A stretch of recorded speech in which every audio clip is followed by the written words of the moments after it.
On vous souhaite la bienvenue à ériclatour.com. Dans quelques instants, on reçoit le Joannais Jean-François Guay, qui est chroniqueur automobile depuis quelques décennies, notamment dans le Canada français, dans la région.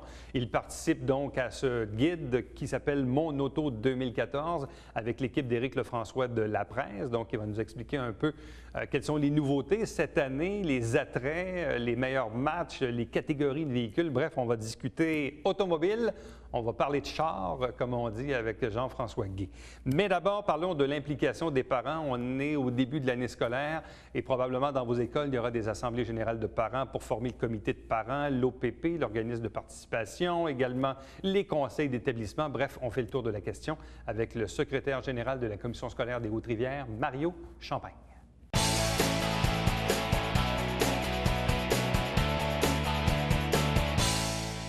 On est au début de l'année scolaire et vous allez probablement être convoqué prochainement pour des assemblées de parents où on va vous inciter à vous impliquer dans les différentes instances scolaires. Avec nous pour en parler, le secrétaire général et responsable des communications à la Commission scolaire des Hautes-Rivières, Mario Champagne. Bonsoir et bienvenue. Bonsoir. Et bienvenue dans notre nouveau studio. Bien oui, bien honoré d'être le premier invité à votre émission. Ça fait plaisir. Évidemment, on est en début d'année scolaire et, bon, évidemment, mes enfants, moi, sont encore au secondaire pour une dernière année, donc on est encore dans ce système. Et on l'a vu au cours des 10-15 dernières années, le nombre d'instances a changé, évolué, les fameux comités de parents, conseils d'établissement. Quelle est l'importance, aux yeux de la commission scolaire, à ce que les parents s'impliquent dans ces instances-là? C'est excessivement important pour nous que les parents s'impliquent dans les instances qui les concernent. Quand la loi sur l'instruction publique vient donner une place privilégiée aux parents pour donner une couleur à l'école que fréquente leur enfant, c'est excessivement important de s'impliquer pour influencer positivement et donner un peu notre grain de sel sur ce qu'on souhaite que devienne l'école que fréquente notre enfant. Bon. Parmi les instances, il y a quoi? Il y a le conseil d'établissement? Principalement le conseil d'établissement. Donc, qui est formé de parents et de membres du personnel de l'école. Bon. Donc, c'est vraiment formé des deux catégories de personnes avec des pouvoirs qui sont bien spécifiques, qui sont donnés par la loi sur l'instruction publique avec un rôle bien précis qui est différent d'un conseil d'administration. Les gens, des fois, sont habitués à un conseil d'administration. C'est vraiment différent au niveau du conseil d'établissement. Donc, on retrouve des parents sur cette instance-là. On peut retrouver aussi des parents qui font partie de l'organisme de participation des parents. Ce qu'on appelle l'OPP. Ce qu'on appelle l'OPP.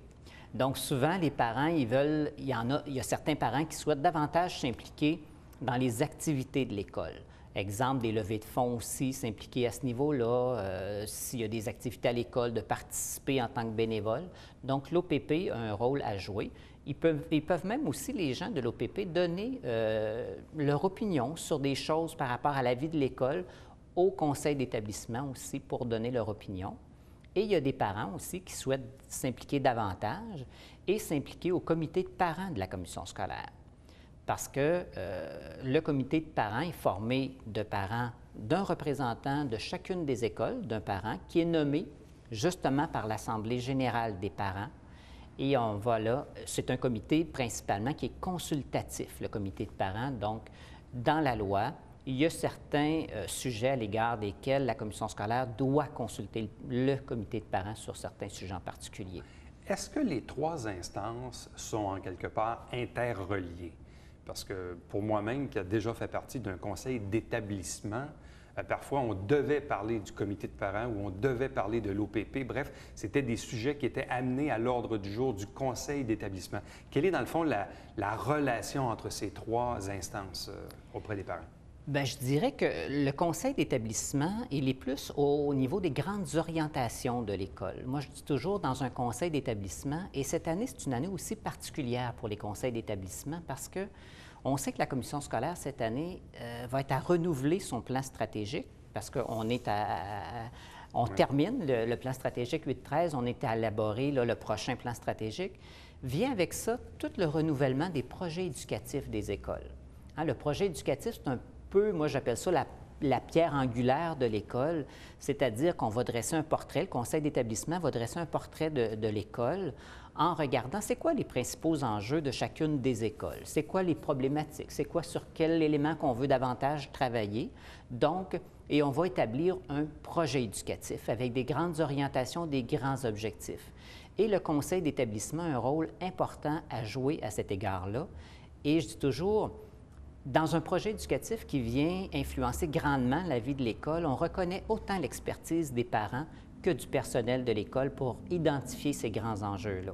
Donc, on est plus par rapport aux orientations qu'on veut donner à l'école, cette couleur-là, tandis que dans l'OPP, bien en lien nécessairement avec ce qu'on a comme enjeu et orientation à l'école, on va organiser des activités aussi qui sont souvent en lien avec ça, mais beaucoup plus sur le terrain, près des enfants, alors les gens qui veulent s'impliquer davantage à ce niveau-là. Tandis qu'au niveau du comité de parents, bien on va aller voir aussi, je dis toujours, on va se placer à un niveau haut, pas plus haut, mais à un niveau haut, avec une vision beaucoup plus globale pour l'ensemble de la commission scolaire et des dossiers qui sont plus de préoccupation, peut-être plus commission scolaire.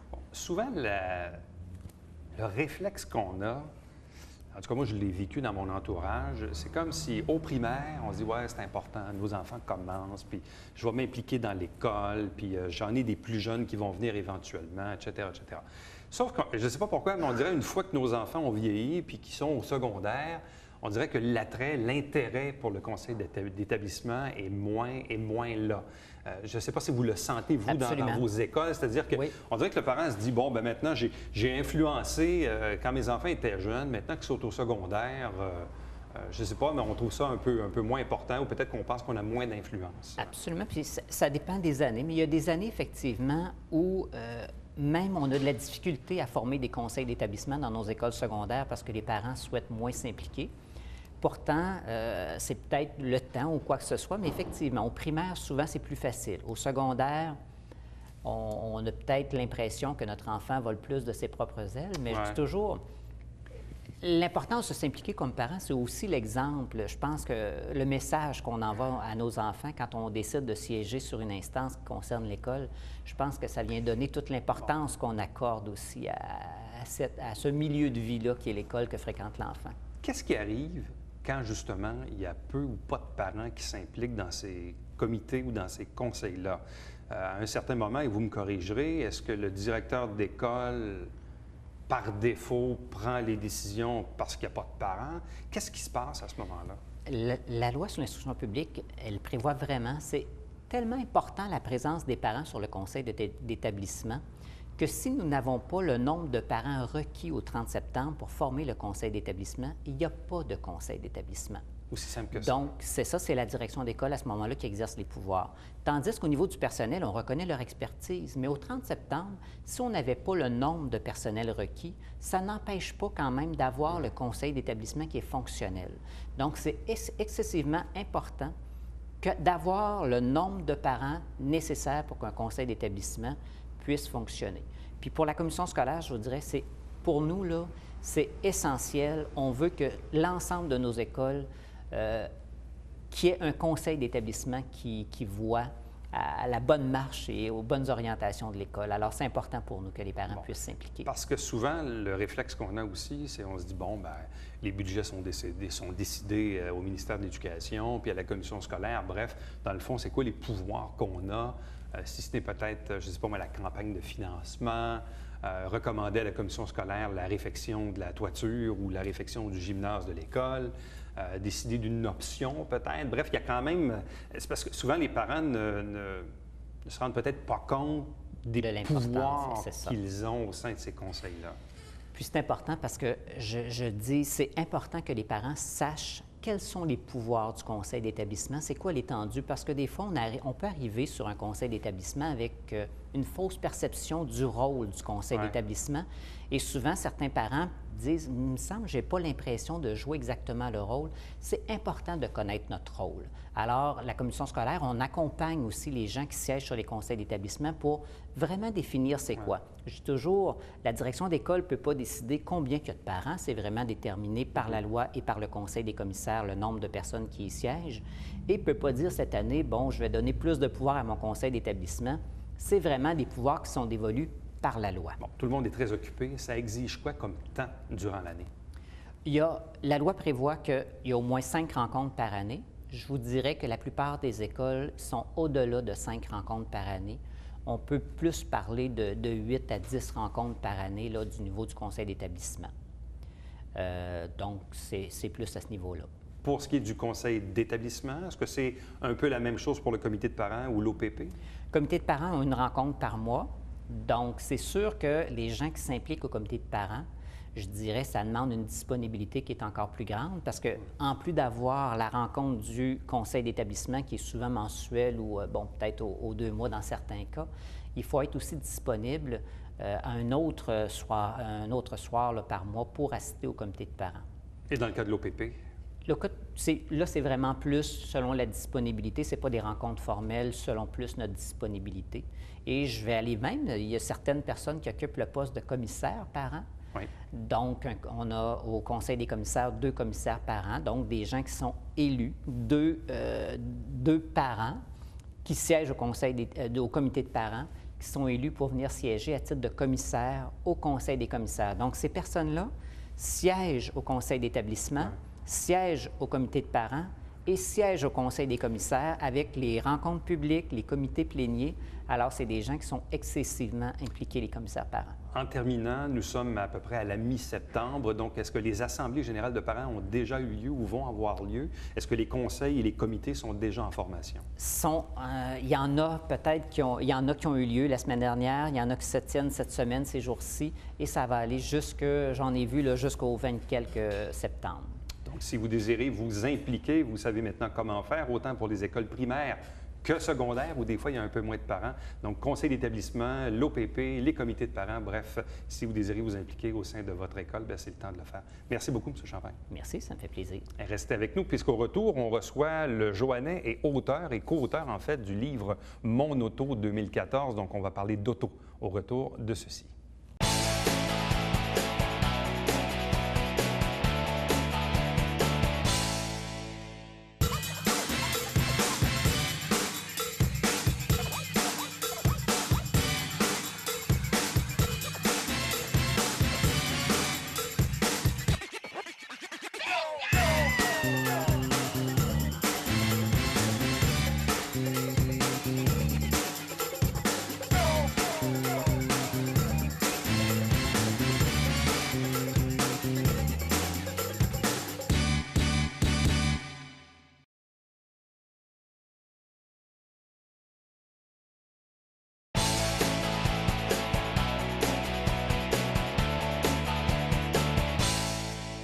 Qui dit automne dit sortie de Mon auto 2014, évidemment, parce que c'est l'année qui est à venir.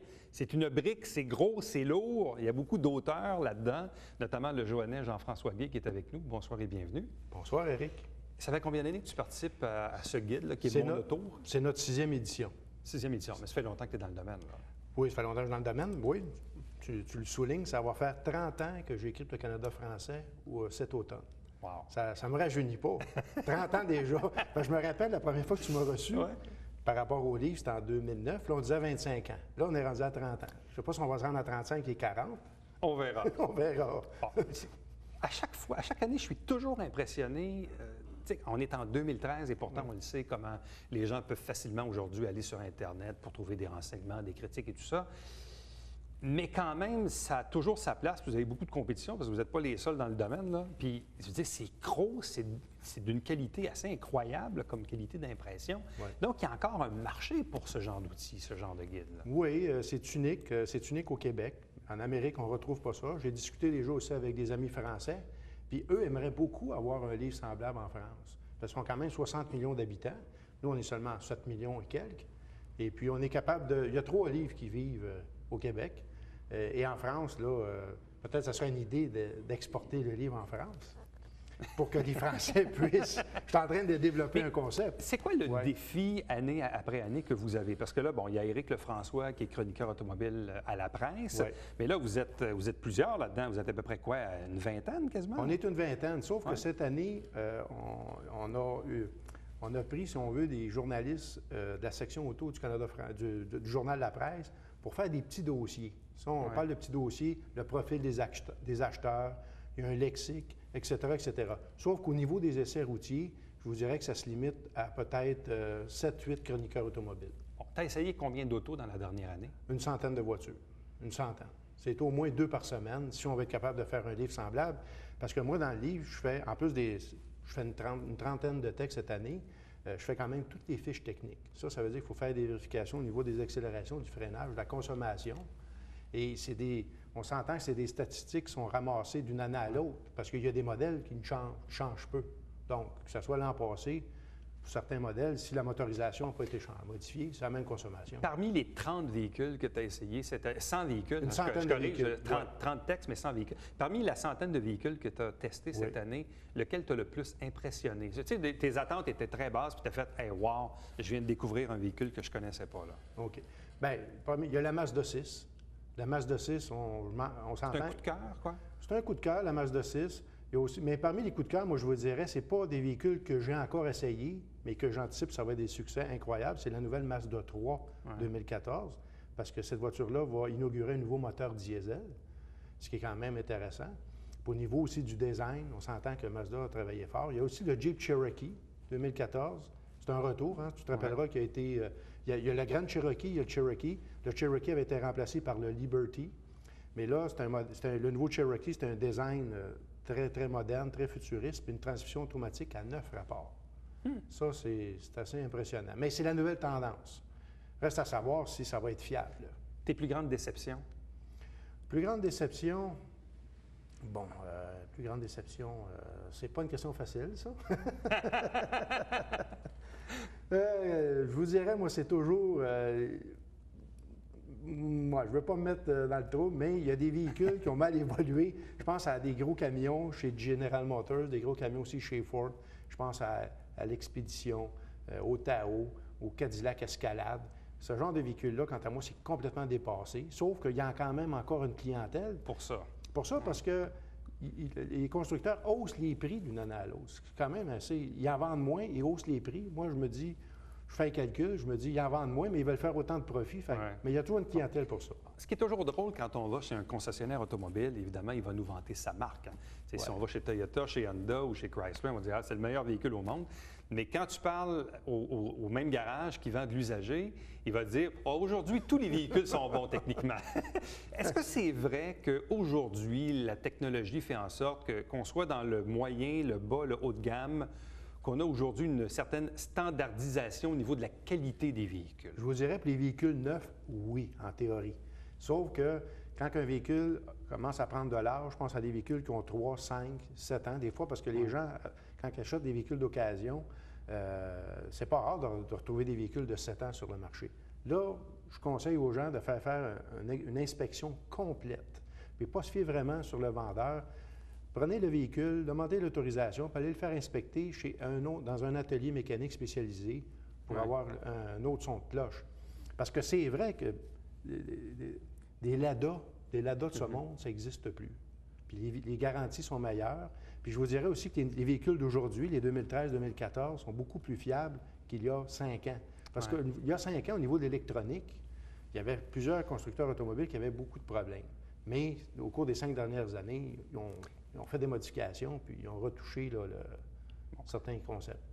Quand je feuilletais d'ailleurs le livre en fin de semaine, ce qui m'a frappé aujourd'hui, c'est de voir le nombre de catégories de véhicules ou de sous-catégories de véhicules. Tu sais, bon, il y a des berlines, il y a des compacts, des sous-compacts, il y a des multisegments, des VUS urbains, moyens urbains, très urbains. Écoute, c'est assez incroyable de voir aujourd'hui. On dirait que les constructeurs vont chercher vraiment des petites parts de marché à gauche et à droite. Là. Ils ont divisé la tarte. Pourquoi? Mais c'est pour intéresser de plus en plus d'acheteurs. Parce qu'il y a des véhicules plus spécifiques, Puis ça donne aussi le goût aux acheteurs de changer de véhicule plus souvent. Parce qu'il y a toujours certaines petites nouveautés. Puis là, la tendance, c'est vraiment les véhicules urbains. Ouais. On les appelle les multisegments urbains. Mais là, on parle de quoi? On parle de Chevrolet Trax, Buick encore, Nissan XV, Joe. Crosstrek de Subaru. Oui, oui. Puis là, cette semaine ou la semaine prochaine, dépendamment quand est-ce que l'émission va être diffusée, mais tu as le salon de Francfort qui ouvre ses portes en Allemagne. Puis là, il y a beaucoup de véhicules de luxe, d'entrée de gamme, des multisegments urbains qui vont être présentés. Je pense au Mercedes GLA. Tu as Lexus aussi qui arrive avec le NX plutôt. BMW, Mini Cooper. Mais on voit que chez les véhicules de luxe, on commence aussi à avoir des véhicules d'entrée de gamme qui viennent à la limite quasiment jouer sur le territoire des constructeurs dits conventionnels. C'est vrai. Je pense que c'est toi qui en parles à mener de la Audi A3 là, qui va se refaire une beauté prochainement. Là, oui. Parce qu'elle était un petit peu trop pareille à la Golf. Là. Il n'y avait pas grande différence entre les deux, si ce n'est le prix peut-être. Oui, mais c'est à la même plateforme. Mais c'est vrai, tu prends Mercedes qui va offrir, je ne sais pas, une Mercedes classe C, une C250, sous la barre des 500 par mois, puis sous la barre des 40 000 ça fait en sorte que c'est ceux qui vont piétiner les plates-bandes des voitures japonaises et américaines. Bon, je regarde souvent, là, d'ailleurs, dans le livre que je regardais en fin de semaine, on parle beaucoup évidemment de la consommation d'essence, on parle de nouveaux modèles diesel. On dirait qu'il va, en tout cas, l'impression que j'ai, c'est que les constructeurs vont nous rendre disponible plus de diesel qu'avant en Amérique du Nord. Ce qui est sans doute une bonne nouvelle en soi. Mais souvent, quand on voit certains moteurs qui offrent en théorie de bonne consommation, la minute qu'on demande un petit peu de gaz au moteur, ils deviennent de moins en moins économiques. Est-ce qu'on a fait le pari de dire, bon, bien, on va rendre un véhicule qui va être très économique, mais en autant qu'on ne le bat pas, comme on dit? Là, Oui. Mais là, il y a eu beaucoup d'avancées technologiques. On parle, bon, de diesel. Tu as la Chevrolet Cruze qui va être diesel en 2014, Mazda 6, Mazda 3. Le CX-5 aussi? Le CX-5 aussi, ça va être le même moteur chez Mazda. J'imagine que les autres constructeurs vont suivre. Côté motorisation, on abandonne les moteurs V8 et même les V6, parce que si on regarde les berlines intermédiaires, Mazda 6, Chevrolet Malibu, il y a d'autres modèles, le Ford Fusion, il n'y a plus de moteur V6. C'est maintenant des moteurs 4 cylindres et, dans certains cas, un moteur 4 cylindres hybride. Parce que c'est là qu'on va rechercher les performances d'un V6. Parce que, veut pas, un moteur hybride, ça consomme moins, mais quand on accélère, comme tu disais tantôt, on veut faire un dépassement, le petit moteur électrique, il va être là pour venir appuyer le moteur essence, justement pour donner des bonnes reprises au moteur. Dans le fond, la personne qui se procure un guide comme celui-ci, c'est quoi l'avantage? C'est de faire une comparaison, de dire, bon, bien voici, moi j'ai besoin d'un multi-segment. Exemple. Puis là, on regarde tous les multisegments disponibles ou qui sont en compétition, puis là, on arrive à faire des comparables entre ce que le véhicule offre, les options, la consommation, le prix, forcément. Bien, vous voyez, cette année, dans le livre, nous, on a mis l'accent sur les consommateurs.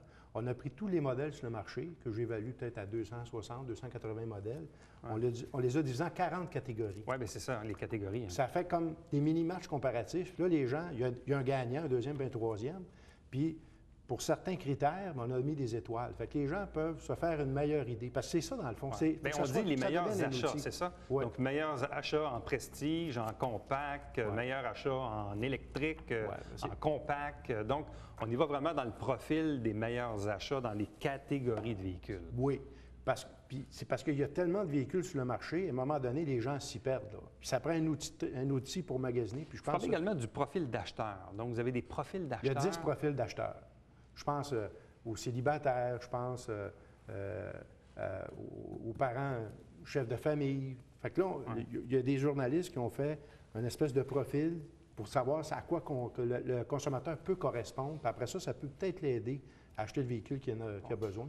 Est-ce qu'il y a encore ce concept là, de dire, voici le véhicule de l'année, ou est-ce que vous avez laissé tomber cette C'est les coups de cœur cette année. C'est les coups de cœur. Il y en a combien de coups de cœur? Il y a 2 coups de cœur. Bien, il y en a 4.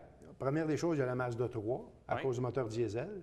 Il y a le Jeep Cherokee, à cause que c'est innovant au niveau du design, au niveau de la mécanique. Il y a la Mercedes classe S, qui n'est pas donnée, mais ça, c'est la technologie de l'année. Pourquoi? Parce que Mercedes, cette année, sont arrivés avec un système de pilotage automatique. Fait que tu peux t'imaginer, tu arrives au pont Champlain demain matin, Tu peux actionner le système, puis le véhicule va se diriger de lui-même dans la circulation jusqu'à 30 km/h. Ça veut dire que tu peux prendre ton café, lire ton journal. Mais pas texter. Pas texter. tu peux faire n'importe quoi d'autre que texter. Ouais. Elle est bonne, elle est bonne.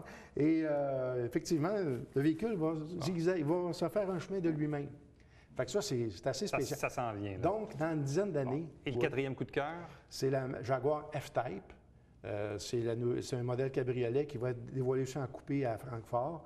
C'est parce que vraiment, c'est un revirement de situation pour Jaguar. C'est une voiture là, extraordinaire, tant au niveau du design que de la conduite.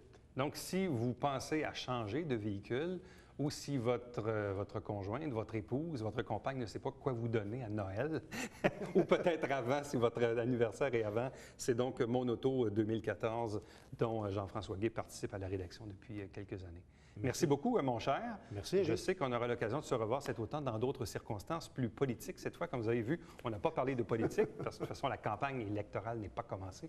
Monsieur est candidat en quelque part à Saint-Jean. On va en reparler au mois d'octobre. Salut bien, Jean-François. Merci. Restez avec nous puisqu'au retour, on vous présente notre babillard quotidien.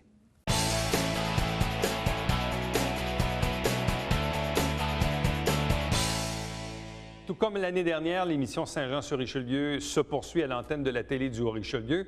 Il y a encore quelques conseils municipaux à vous présenter en septembre, après quoi ce sera la période électorale et après les élections, évidemment, ça va reprendre.